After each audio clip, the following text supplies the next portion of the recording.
in the toilet, on plate, everything. So that was his fetish. On a plate! Yeah. On a plate! We are going to be talking about why some diseases are more common in parts of the world than others. It's a mummified human. Yeah, they obviously didn't have a will. When was Honestly, I Jesus just- about? Wasn't Jesus BC? So BC is before Christ. Oh. Yeah, so like get your archaeology boots on. Why are we getting our archaeology boots on? Are we going to dig Are we somewhere else? digging?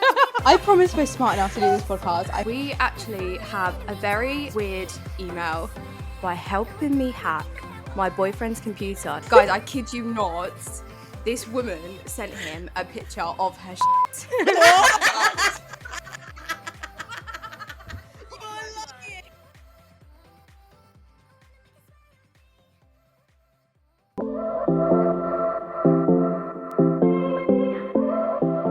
You're listening to the So Cultured podcast, where we bring you the latest science and tech goss, served with a side of piping hot laboratory. We're your hosts, Liv. Yes, and Taz. Three girls with a passion for science and tech. Look, we've got the credentials, so we should know what we're talking about. We're asking the dumb questions so you don't have to, and obviously all opinions are our own. We hope you guys enjoyed today's episode, and let's get into it.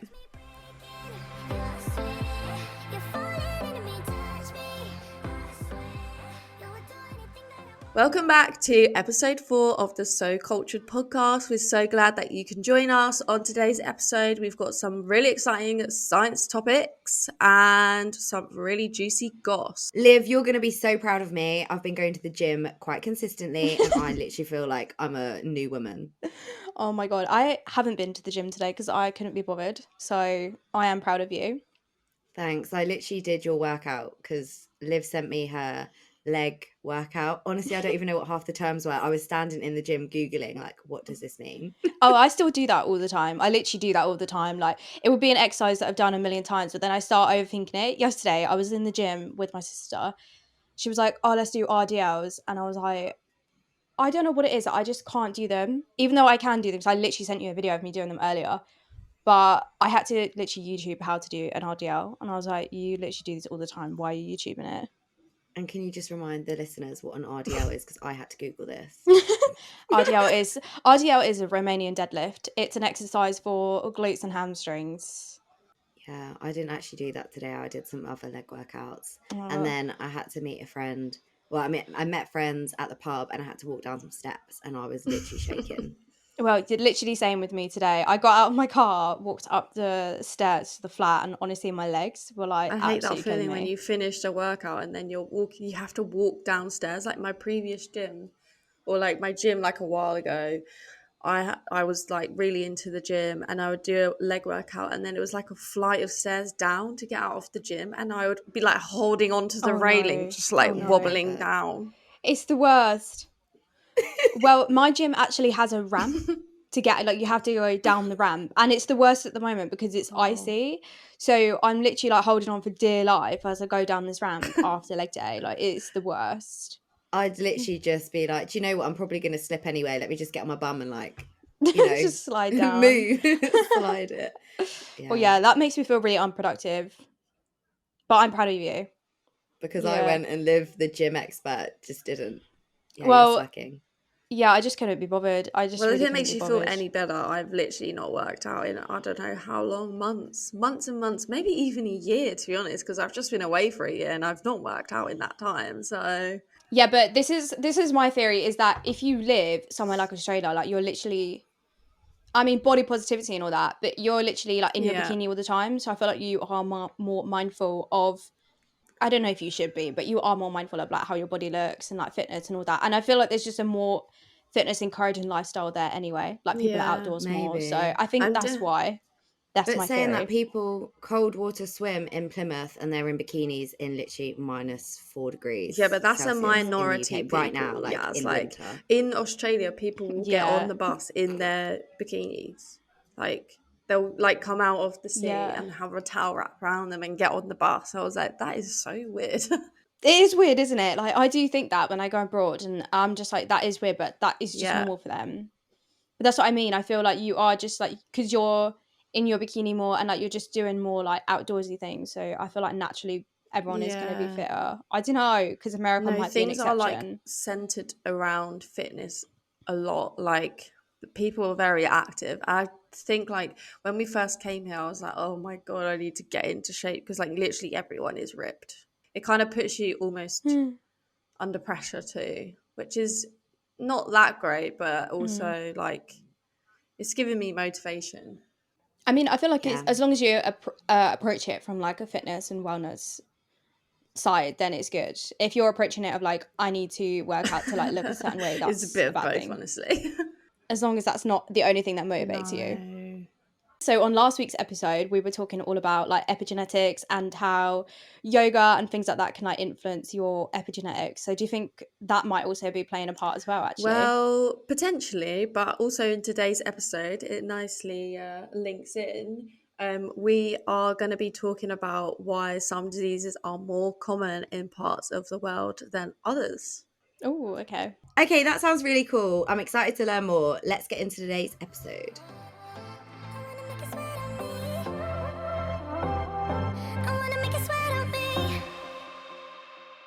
Okay, so today's topic is really interesting, and scientists have basically been looking at ancient DNA to unearth the reason as to why some diseases are more common in some parts of Europe compared to other, namely the genes associated with multiple sclerosis, or MS for short. And I'm also going to delve into some other external factors that may also cause MS as well. Okay, Taz, sounds interesting. If we're going to focus on MS, I've definitely heard of it before, but do you want to give a brief overview of what it is? Yeah, so multiple sclerosis is a disorder in which the body's immune system attacks the protective covering of the nerve cells in the brain, the optic nerve, and the spinal cord. And that protective covering is called the myelin sheath. And this sheath is often compared to the insulation on like an electrical wire. So when that covering is damaged, it exposes the wire, or in this case, the nerve fiber, which can result in like slowed or blocked signals. So the body can usually repair that damage to the myelin sheath, but it's not perfect and then can result in scars. And that's where the name comes from. So, multiple sclerosis means multiple scars. Yeah, so everyone loses brain and spinal cord cells as they get older, but obviously, if you have MS, the nerve cells die off faster. And this happens like really slowly, usually over like decades, but first symptom is usually like gradual walking difficulty, or some people actually get blurred vision as well. So, yeah.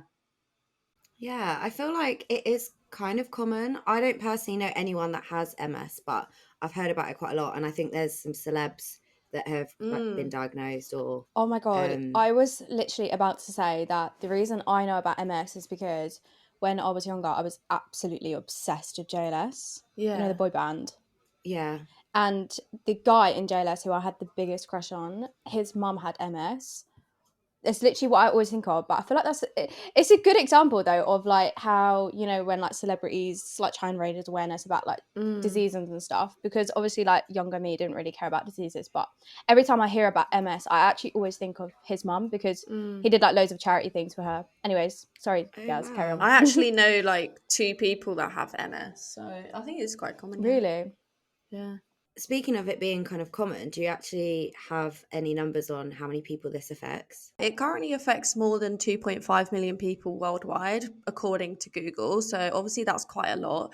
But what's actually interesting is the distribution of cases is quite uneven. So what I mean by that is it affects different geographical regions more than others. So if I break that down, what that means is there's a higher prevalence in Europe, especially Northern Europeans. And also what the study that I'm going to be talking about, which we'll get into, they found that even in African Americans who have MS, they have a higher ancestry with Europe. So what does that really mean?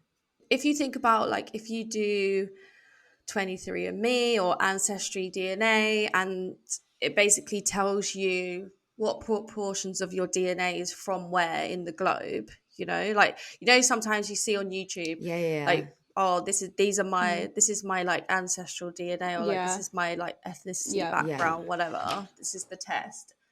Basically, if you picture an African American doing that, And what they find is that African Americans that have MS compared to like healthy controls, they have a much higher percentage of their ancestral DNA from Europe. So it really is like pointing the finger at like Okay. European ancestry relating to MS, you know? Oh, wow. So it has really just passed it on through the generations as like a particular variant or something. Yeah, so no, exactly. And so just to like give the listeners some context, obviously Yaz mentioned genetic variants, and what we mean by that is you might have a gene that predisposes you to a disease. In this case, we're talking about MS. It can be attributed to a lot of diseases like Alzheimer's and things like that. You could be like genetically predisposed to get that in the future. With MS, there is like a genetic factor that predisposes you to like have MS in the future, and they've actually found 233 of them specifically. There are obviously other external factors like lifestyle factors, and also being infected with Epstein-Barr virus is another one that I'll touch on later on in the episode. Can I just ask a question on this? Yeah. So like you say there's 233 genetic variants that like if you have them you're more predisposed to get MS.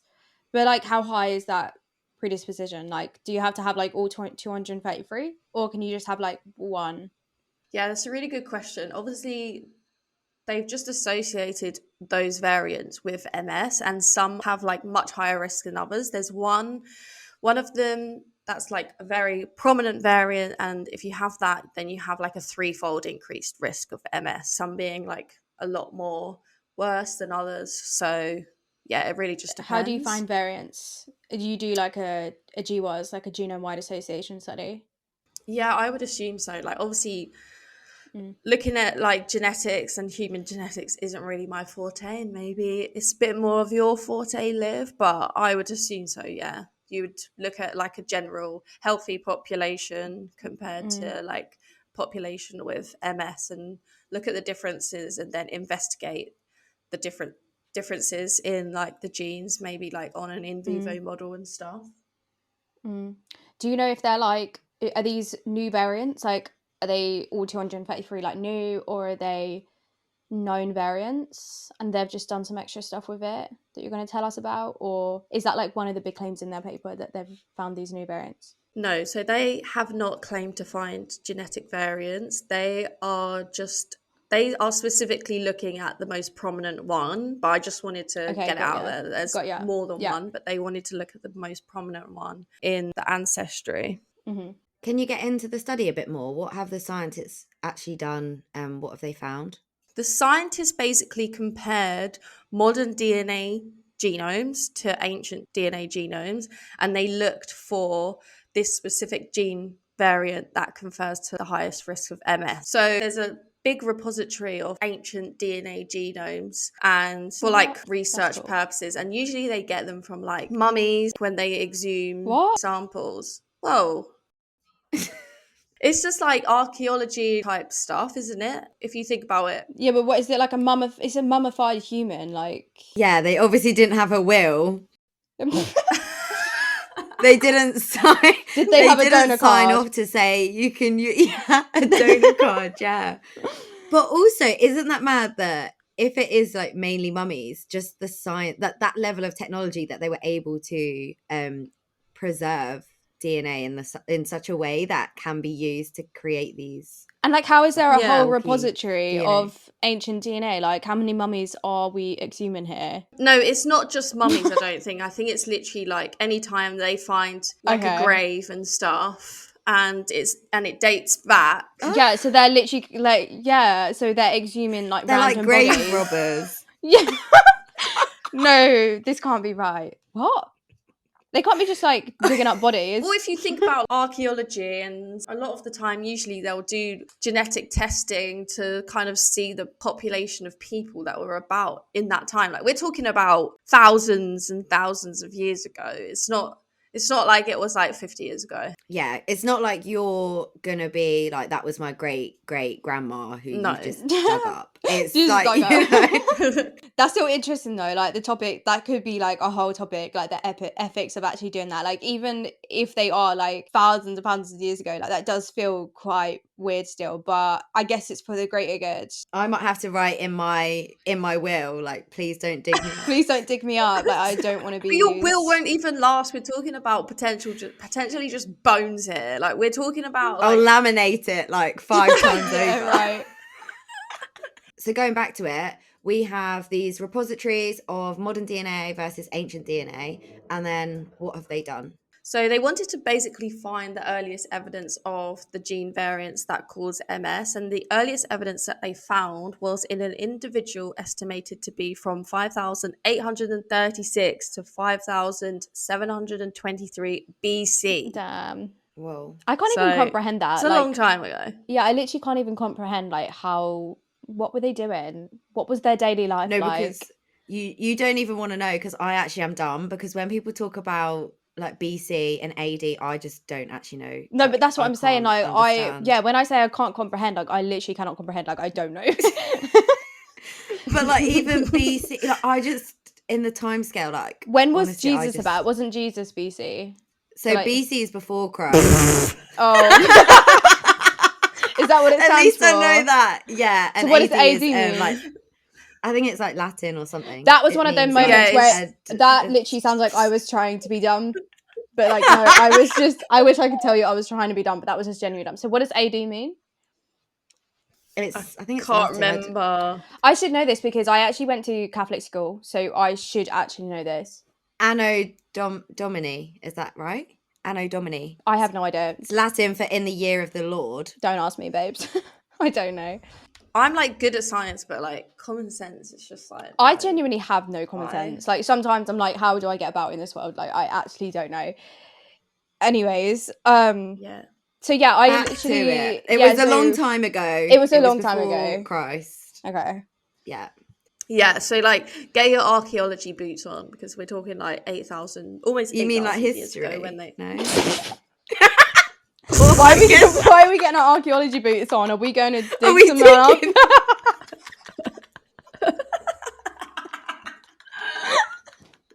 Oh, I promise we're smart enough to do this podcast. I swear. I swear. I think what Isn't Tad's meant to archaeology say the is. study of ancient cultures? I thought it was like. Yeah, but like. Oh my God, my nose is running. I'm not I just Googling I just googled afterwards. it. I just googled it. It says the study of human history and prehistory. Oh, through the excavation of sites and analysis of artifacts and other physical remains. Yeah, exactly. So like, I am not excavating. So no, I'm not getting my archaeology boots on. Like, I'll put my history Well, hat get them on because that's what we're talking about today. Oh, all right. Anyway, just all put your right. thinking caps Just on. put You it. need Just to put your something thinking caps on. Just put something on. Also, that was such a dad thing for me to say. Get your archaeology boots on. Okay, anyway, so we're thinking before Christ. We've got time. It was a long time ago. Let's just say that. That's a long time ago. And what happened? What did they find? Obviously they found this like really early evidence, and then basically they were then looking at more ancestral DNA, and they basically found that this particular genetic variant that they were looking at increased massively in frequency around 5,300 years ago. And this is why I'm telling you to get your archaeology boots on, because I'm about Okay. to tell you about like Okay, they're ancient on. populations, okay? Mm-hmm. Go So on. 5,300 years ago was around the time of the Yamnaya culture in steppe populations. And it's that steppe ancestry that shows the highest risk for carrying genetic variants associated with MS. Okay, interesting. Quick question on that. The variant that they were looking at, you know, earlier I asked you that question about how much does it increase risk? So this variant that they're looking at, is it like the variant that is most strongly associated with MS risk, or is it just like a random variant? in that list of 233? Yep, it's the one that's most strongly associated with MS. I think it Okay. increases your risk by Ah. threefold. Okay, yeah, sorry, you Okay. did say that. Okay, that's interesting. What is the step, and what else did you say? The Yamnaya culture. Yeah. So obviously I'm not a historian or an archaeologist, but Archaeologist. but I believe I googled this because I also didn't know this at all, and I was like really confused by all the different cultures and the populations that they were talking about. So I googled what it meant, and steppe, which is steppe, means flat grassy plain, and it typically refers to Eurasia. So steppe populations were basically found in these Mhm. areas, flat grassy plains in Eurasia.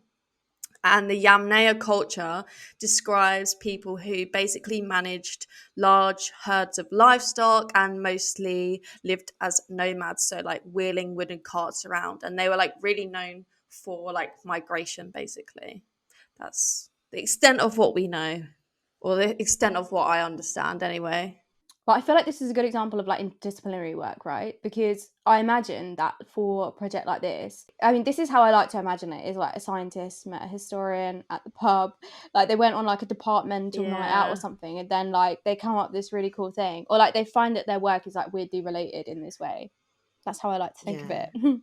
So basically, they found it in ancient DNA. But like, what does that mean for MS? To me, that's like, okay, MS has always been around. Like this variant for MS has always been around. But how does this relate to the fact that we see MS in different places in the world? Like you mentioned at the start, Northern Europeans have a higher risk, or there's a high prevalence of MS in Northern Europeans. But how does this study relate to that? Oh, and a follow-on question from that is also just like the evolutionary like aspects of it. If it was in ancient DNA, why would we still have MS now? Was there any kind of advantage? Yeah, so once they'd done all of this research into looking at the prevalence of the genetic variants in ancient populations, they then did a lot of work trying to figure out like the relevance of this and why MS is now increasing. So the article basically highlights that due to migrational culture with like massive large herds of livestock, increased population density, there was increased consumption of meat. It meant that there was a massively increased prevalence of infectious diseases. And basically, it was shown previously that MS associated genetic variants conferred some resistance to a range of those pathogens or like what causes disease, so tuberculosis. Okay, so it was beneficial. Yeah, so you know how we spoke about sickle cell and how that conferred some resistance to malaria and things like that, and that's why the mutation was now prevalent, and it's redundant now because we have quite a lot of methods to keep malaria at bay with treatment. Well, MS is similar in that sense. In ancient populations, those genetic variants were conferred an advantage, but now in the modern age where we have better hygiene, diet, healthcare, this genetic architecture is what they said that we have evolved to have now manifests itself as an autoimmune disease because it's like an overactive immunity. Mm-hmm. If that makes That makes sense. sense because we've changed our lifestyle. It's no longer needed as it once was before. Yeah, we don't need a crazy efficient immune system that's really resistant to pathogens because we're just not getting that same exposure now through like vaccinations and just having better hygiene and diet and stuff. But interesting you say that. I feel like we do still have stuff like the common cold. Why can't we get rid of that? Do you know what I mean? Maybe not, the common cold isn't a good example, but there are other things that we could have adapted or evolved to have a better resistance to. Well, you're not like potentially not going to get the disease. It just means like you have better outcomes, if that makes sense. So someone with the genetic Yeah. variant might still get the disease, but they're like more resistant to a worse outcome like death, for example. That's super interesting. Obviously, though, there's no way of like escaping our genetics. So, do we know about other contributing factors? Like, are there other things that cause MS? So I said earlier there's lifestyle factors. I think they delve into or say in their introduction that smoking and obesity can cause or contribute to MS. But the other major factor is associated with infection with Epstein-Barr virus, and that causes a 32-fold increase risk of MS. Whoa. It's quite difficult, really, because most of us are infected with Epstein-Barr virus, or EBV for short. It's what causes glandular fever. People who tend to get glandular fever have these symptoms because they didn't get it in early childhood. We are probably all infected with EBV. That question was one of the main criticisms that scientists had, which was, well, loads of people were infected with EBV, and that's how it was not associated with MS for such a long time. But they've done a lot of studies, and one of the main ones was in America, when they sign up to the army, they have to give regular blood donations, and they can test if they've had like a recent EBV infection. Basically, they saw that there was never any instances where someone with MS had not had EBV. So that's kind of where the association came from initially. And then so they delved into a bit more about why this might be. When we're infected with EBV, obviously our body makes an immune response, makes antibodies which neutralize the virus. But these antibodies were shown to also cross-react with the myelin sheath, or like proteins on the myelin sheath. It was like a molecular case of mistaken identity, where our body was trying to neutralize EBV, but recognizing proteins on the surface of myelin sheath by accident, and therefore targeting it for degradation. That results in the damage in the myelin sheath and then symptoms of MS as well.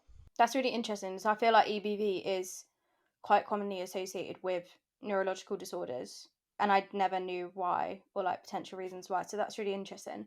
Just going back to what you said about if you smoke and if you're obese, you're more likely to have MS. Do you have any idea of like how they controlled for that in this study? Because arguably you could say that Northern Europeans are more likely to be obese than African Americans. So did they control for that in any way, the study? Or like you could say the Northern Europeans are more likely to smoke. I don't know if that's actually true, but it could potentially be true. So did they account for that in their study? Because otherwise they might just be seeing like the lifestyle effects rather than it actually being because of the genetic variant, if that makes sense. I don't know how much that increases your chance of MS. Yeah.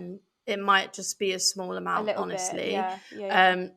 I just know that they were just looking at specific genetic variants that are associated with MS risk and looking at that and seeing if there was a high association with that genetic variant in like European population. Obviously, we've spoken about the ancient DNA though. So do you think there's any way to factor in environmental impacts that would have influenced the gene variant for MS back then? And then maybe it's something that they're not considering of like the changes that happen then. Yeah, like is that truly comparable? Or does the fact that it's been sitting around for like thousands and thousands of years change it in some way?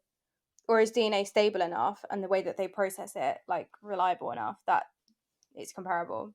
Obviously, there might be limitations to using like ancient DNA and it might be more degraded, but you can only use what's there, right? So now that they've done this study, they've obviously looked at ancient DNA and they've compared it to modern DNA and found this link between geographical locations and the prevalence of MS in certain regions and even with like ancestral history.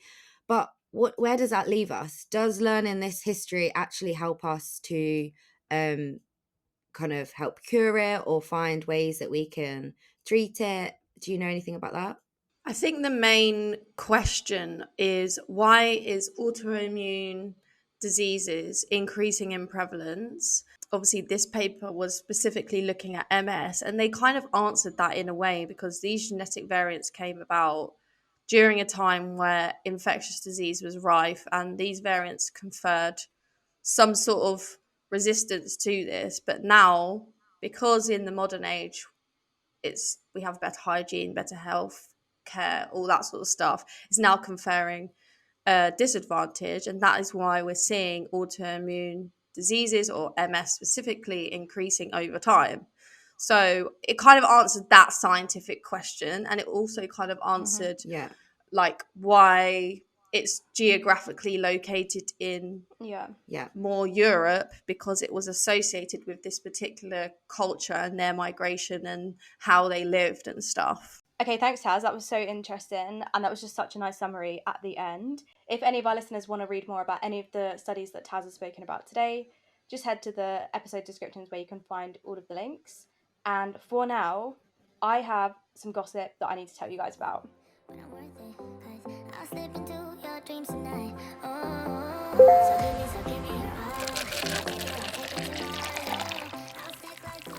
Okay, guys, so I was going through our emails this morning and we actually have a very weird email. I don't want to say weird because maybe that's a bit harsh, but we have an odd email and I'm really excited to read this out to you.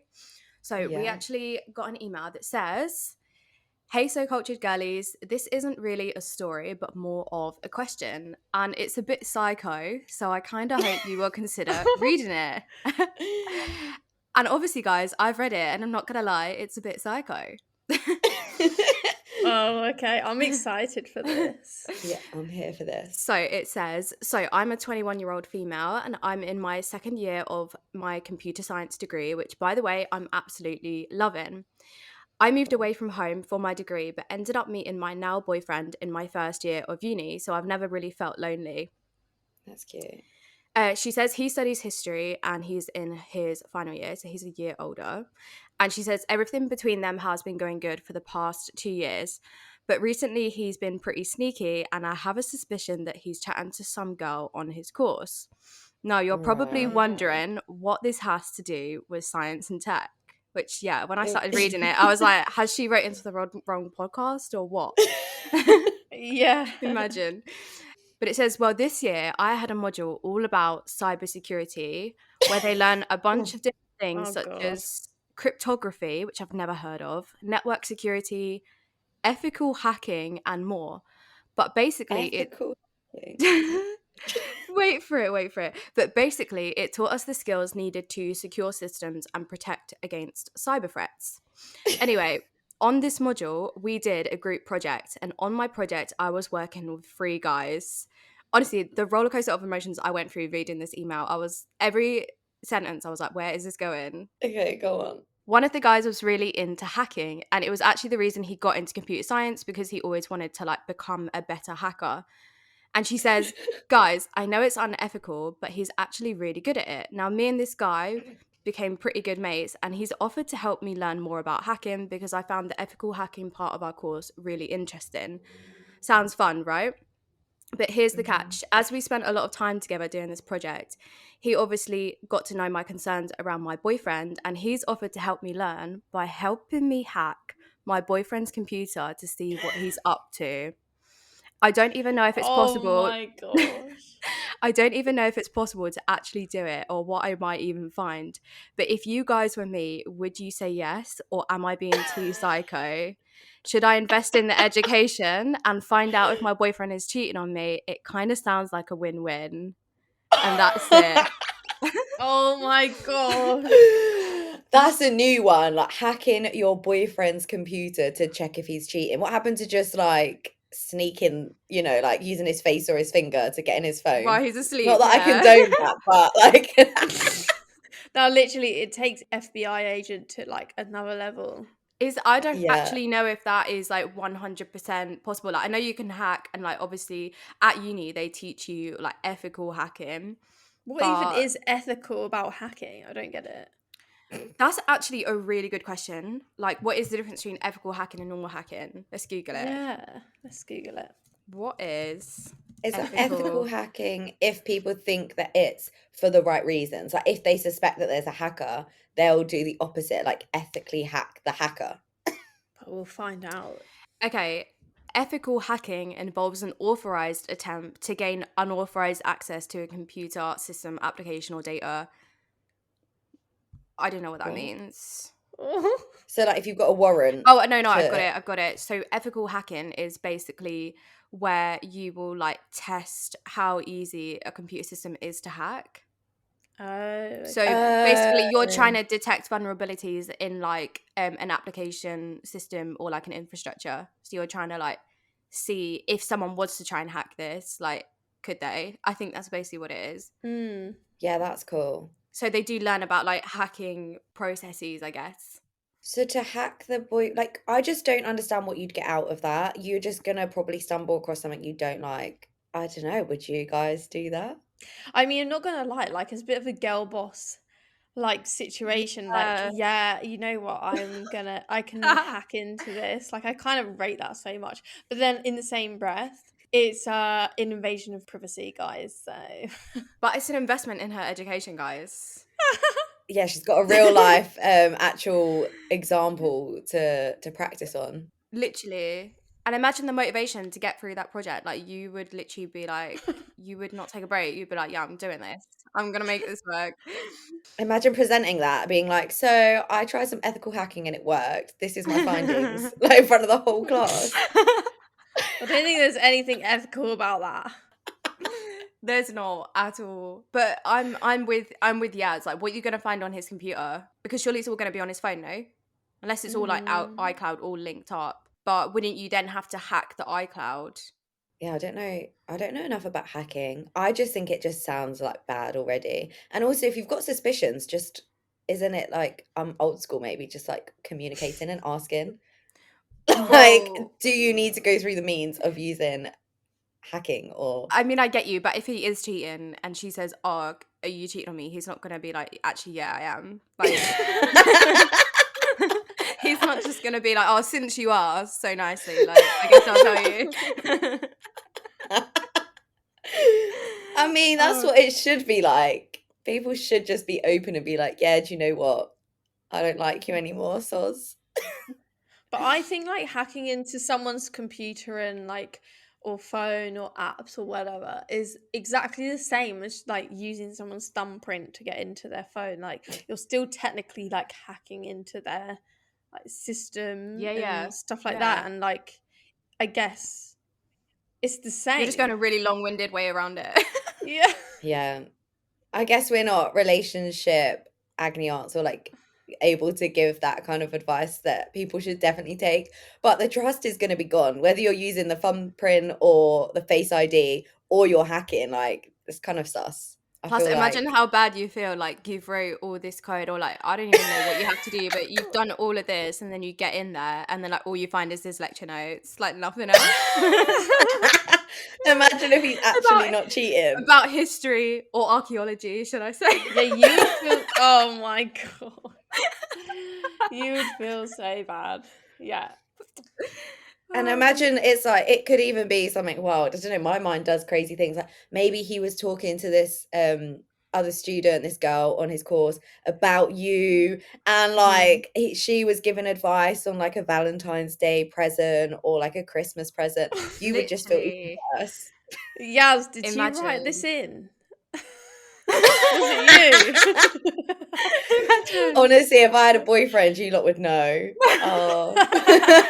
We obviously do not condone any of this behavior, but I just want to know, have you guys ever thought about maybe not hacking your boyfriend's phone, but maybe using his thumbprint or his face?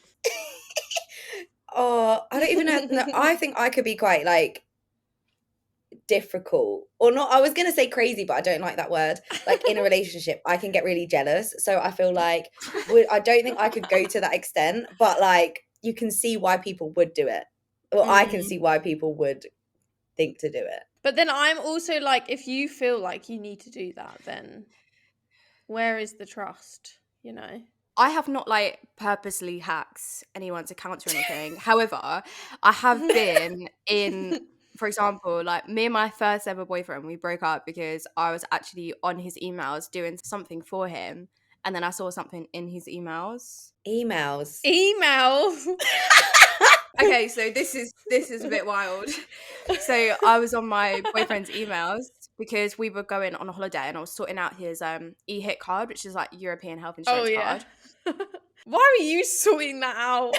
He was so slow at everything. I was like, right, I'm just going to do it for you because he me off. So I was like, just give me your login, I'll do it for you. And I saw this email from this woman, and I was like, what the is this? Guys, I kid you not. This woman sent him a picture of her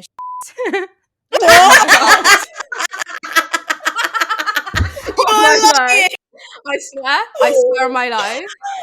I swear on my life. So I was like, what the Was So there I- something like unusual about it? Like, why would you? No, Is this make my poo? wait.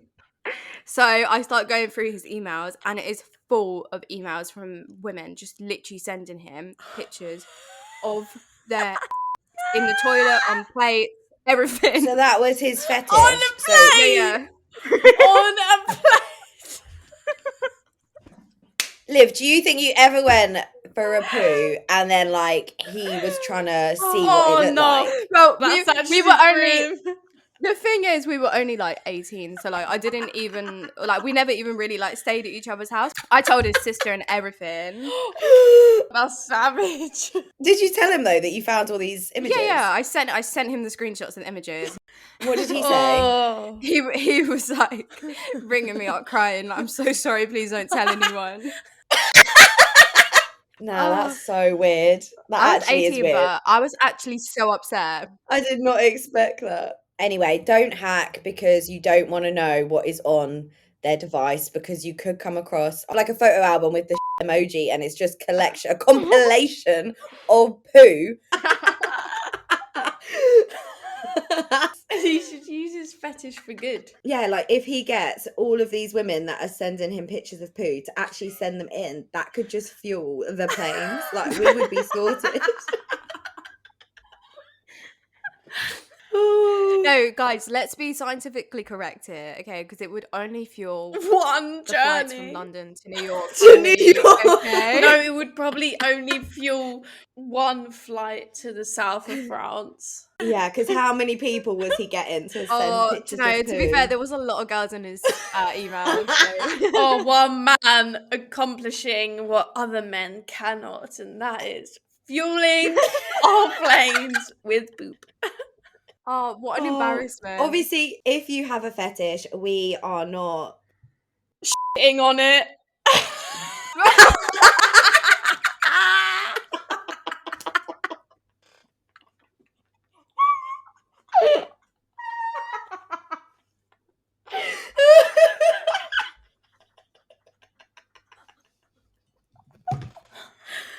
I'm actually crying.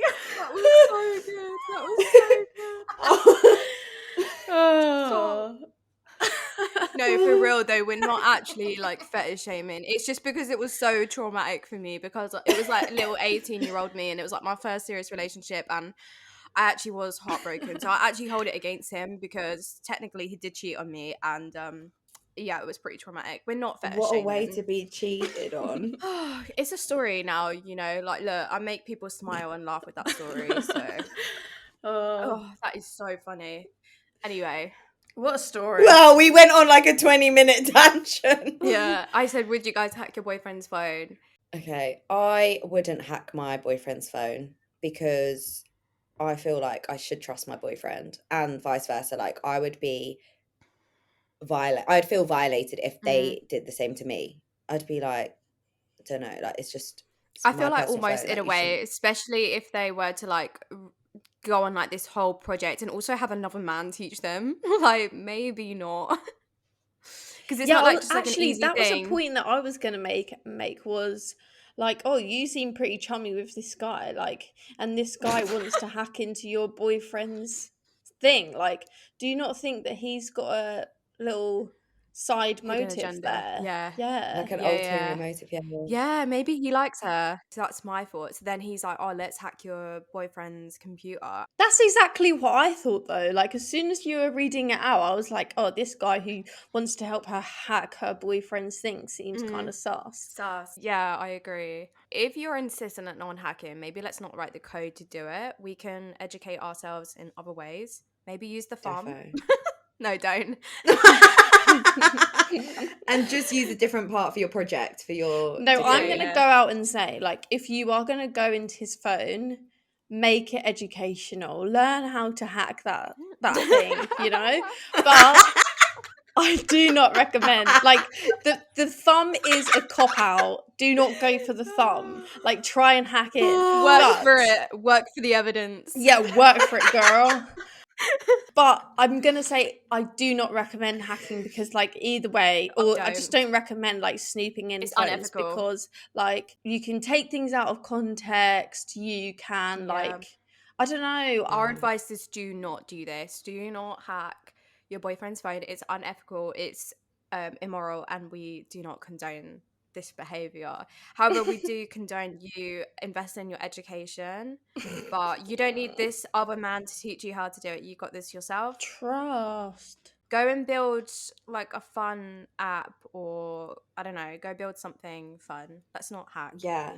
Or I'm sure people are probably like desperate, or not desperate, but they might need people to do this ethical hacking so that they could like see if their app is Yeah. got like gaps or whatever it's called.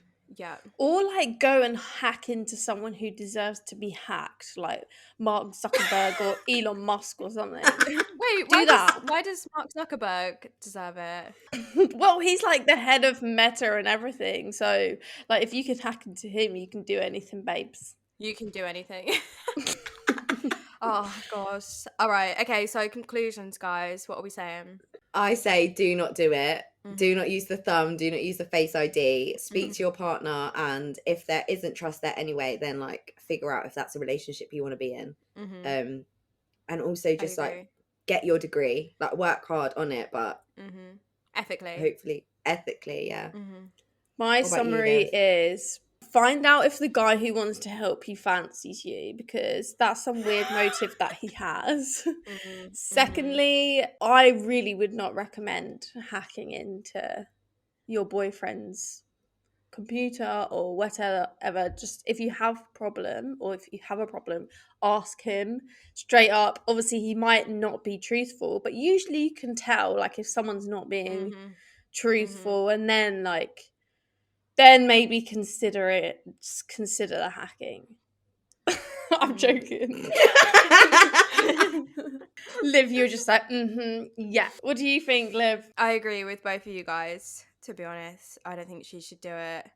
Yeah, like we said, work on another project. But thanks for writing in. We don't think you're psycho. I think everyone's had a moment where they're like, debate doing something crazy. But also, let me jump in and say, if you do end up hacking, please tell us how it goes, because I'm invested in this story.